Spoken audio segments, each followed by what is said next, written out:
how to enable or disable screensaver on Samsung Galaxy S26 Ultra.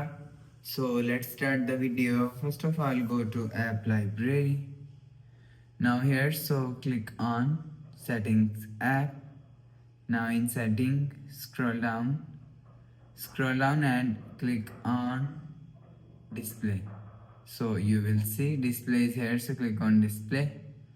Now here scroll down, you will see screensaver is here, so click on screensaver.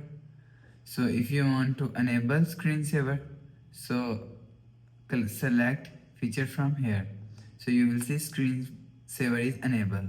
So if you want to disable screensaver, so click on none. So after click on none, you will see screensaver is disabled. So you will enable or disable screensaver from here.